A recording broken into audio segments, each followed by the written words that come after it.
international, le prix Nobel de la paix sera attribué le 10 octobre prochain. Mais à un mois du jour J, le comité Nobel norvégien revendique jalousement sa liberté de décision face à l'obsession de Donald Trump de le recevoir. Depuis son retour à la Maison-Blanche, le président républicain ne le cache pas, il veut le Nobel qu'un de ses grands rivaux démocrates avant lui, Barack Obama, 2009 à 2017, avait décroché à la surprise générale peu après sa prise de fonction. Donald Trump appelle ses partisans à la non-violence après la mort de Charlie Kirk. À la moindre occasion, Donald Trump, 79 ans, répète qu'il le mérite, citant son rôle dans la résolution de conflits, même si les guerres dans la bande de Gaza et en Ukraine font toujours rage. Nous voyons bien qu'il y a beaucoup d'attention médiatique autour de certains candidats, a réagi à Oslo le secrétaire du comité Nobel, Christian Berger Viken.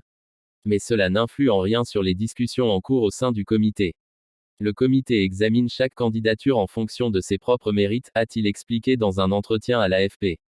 À l'appui de sa campagne, Donald Trump fait valoir que plusieurs dirigeants étrangers, de l'Israélien Benjamin Netanyahou à l'Azerbaïdjanais Ilham Aliyev, ont proposé ou soutiennent sa candidature.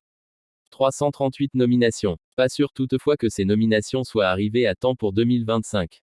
Donald Trump a pris ses fonctions le 20 janvier, 11 jours seulement avant la date limite pour le dépôt des candidatures.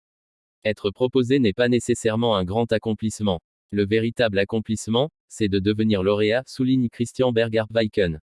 Vous savez, la liste de personnes qui peuvent proposer un candidat est assez longue.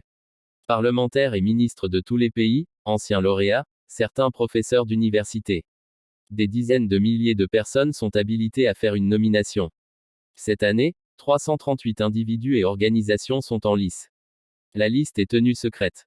Les candidatures jugées les plus méritantes sont retenues sur une liste restreinte et chacune fait l'objet d'une évaluation individuelle par un expert. Quand le comité délibère, c'est cette base de connaissances qui encadre la discussion, et non pas tel ou tel article de presse, affirme Christian Berger Viken. Nous faisons tout notre possible pour organiser le processus et les réunions de manière à ne pas être indûment influencés par une quelconque campagne, dit-il. Dans l'histoire, rares sont les personnes qui ont orienté leur carrière dans le but de décrocher un prix Nobel de la paix et qui ont fini par l'avoir. De multiples raisons de ne pas lui donner. Selon le journal norvégien Dagen Næringsliv, Donald Trump a, lors d'un entretien téléphonique consacré aux droits de douane fin juillet, directement évoqué le Nobel avec le ministre norvégien des Finances Jens Stoltenberg, qu'il connaît bien depuis que celui-ci a dirigé l'OTAN. Le ministère a confirmé l'existence de cet appel, mais pas les informations sur le Nobel.